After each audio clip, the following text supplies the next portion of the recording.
আলোচনার শেষের দিকে একটা দলিল আপনাদেরকে দিব। কোরআনের জায়গায় কোরআন, হাদিসের জায়গায় হাদিস, কেতাবের জায়গায় কেতাব, ঠিকই আছে, মানে কয়জনে, বলে কয়জনে। দেখেন, হানাফি মাযহাবের একজন বড় আলেম, পাকিস্তানে তার জন্ম, পাকিস্তানে তিনি মারা গেছেন, বর্তমানে তার সন্তান বড় মাপের আলেম, তিনি হলেন মুফতি শফি রাহিমাহুল্লাহ। তিনি একটা কিতাব লিখছেন, আপনাদের অনেকের কাছে এটা আছে, তাফসিরে মাআরিফুল কোরআন। পড়ছেন, জানেন কি আপনারা? তাফসিরে মাআরিফুল কোরআন বাংলা অনুবাদ বেরিয়েছে।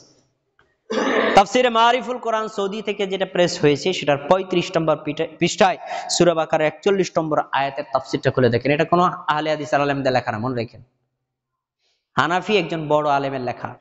এই আলেমের লেখা এই তাফসিরে 35 নম্বর পৃষ্ঠা কি আছে, আমি একটা শব্দ চেঞ্জ করানো, হুবহু শব্দগুলো আপনাদেরকে শোনাচ্ছি, দেখেন কি লেখে। ইসালে সওয়াব উপলক্ষে খতমে কোরআনের বিনিময়ে পারিশ্রমিক গ্রহণ করা সর্বসম্মতভাবে নাজায়েজ। একবারে শিরোনাম এটা, শিরোনামের ভিতরে কি লেখছে, পারিশ্রমিকের বিনিময়ে মৃতদের ইসালে সওয়াবের উদ্দেশ্যে কোরআন খতম করানো, অন্য কোন দোয়া কালাম ওজিফা পড়ানো হারাম।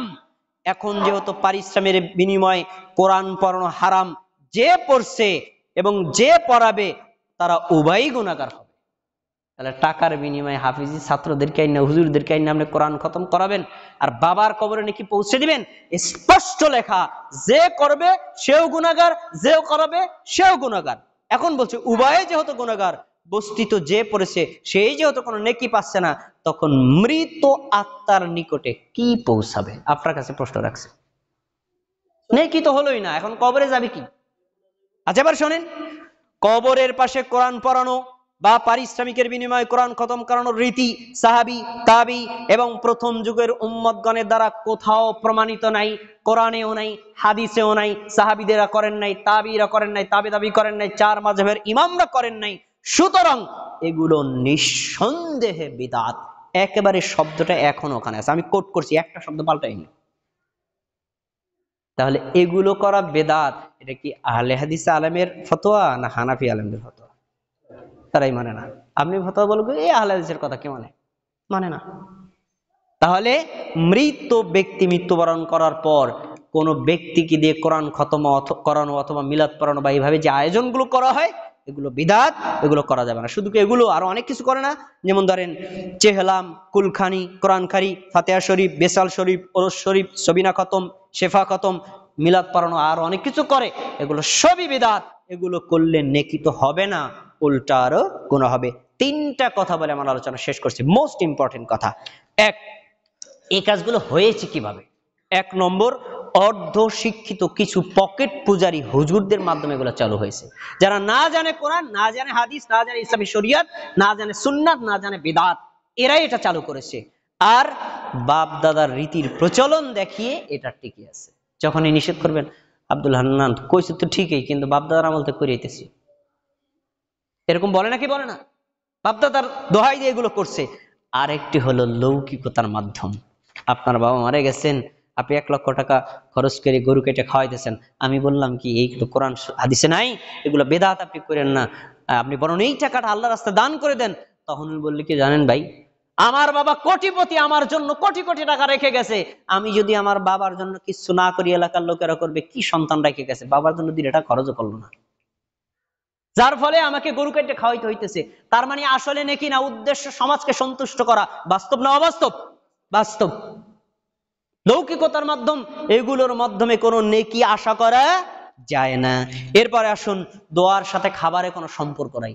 আপনি আপনার বাবা মারা গেছেন, মা মারা গেছেন, আমার কাছে দোয়া চাইবেন, এই দোয়ার বিনিময়ে টাকাও দেওয়া লাগবে না, দোয়ার বিনিময়ে একবেলা খাবারও খাওয়ানো লাগবে না। দোয়া একজন মুমিন মুসলিমের জন্য তো অটোই করবে, তার সাথে খাবারের কোনো সম্পর্ক নাই। সর্বশেষ আপনাদের বিবেককে জাগ্রত করার জন্য একটা কথা বলে আমার আলোচনা শেষ করছি। খাবার অনুষ্ঠান, মিষ্টি খাওয়ানো, এটা কি দুঃখের প্রতীক না কষ্টের প্রতীক? বলে তো। কারণ আমি আমি আমি চাকরি পাইছি, আপনাদেরকে মিষ্টি খাওয়াইলাম, আমি কি খুশি না বেজার? আমার একটা সন্তান হয়েছে, আপনাদেরকে মিষ্টি খাওয়াইলাম, আমি কি খুশি না বেজার? তাই এই মিষ্টিটা কিসের প্রতীক? খুশির প্রতীক। আমার বাবা মারা গেছেন, 3 দিনের দিন আপনাদের জিলাপি আর মিষ্টি খাইলাম, এখন আমি কি বুঝাইছি? আমার বাবা মারা কাছে খুশি না বেজার? বাঙালি জাতির শরীয়ত তো বোঝে না, ইসলাম তো বোঝে না, তাদের কমন সেন্সও নাই, যেটা কমন সেন্সও সাপোর্ট করে না। অতএব এই ধরনের কোনো খাবার অনুষ্ঠানের আয়োজন করা যাবে না এবং এই ধরনের অনুষ্ঠানের খাবারে যোগদানও করা যাবে না। স্পেশালি সমাজের যারা গ্রহণযোগ্য, প্রভাবশালী, দায়িত্বশীল, অনুসরণে কোনো ব্যক্তির কাছেও যাবে না। ইমাম যাবে না, খতিব যাবে না, আলেম যাবে না, হাফেজ যাবে না, এলাকার কোনো মাতবার অংশগ্রহণ করবে না। এরা অংশগ্রহণ না করলেই সমাজে প্রভাব পড়বে, এগুলো জায়েজ নাই। আর যখন হুজুর নাক ডুবাইয়ে খাবে তখন বলবে, আরে সুমন তুই যতই কস, তোর মসজিদের হুজুর খাইছে আমি জানি না, দলিল তো হয়ে গেছে।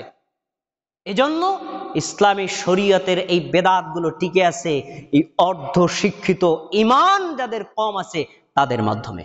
আল্লাহ সুবহানাহু ওয়া তাআলা আমাদের সমাজে এই ধরনের কুপ্রথা, কুপ্রচলন, ইসারে আজাবের যে মাধ্যমগুলো আছে এগুলো উঠিয়ে শরীয়ত সম্মতভাবে যেগুলো কল্যাণ হয় সেগুলো করার তৌফিক দান করুন।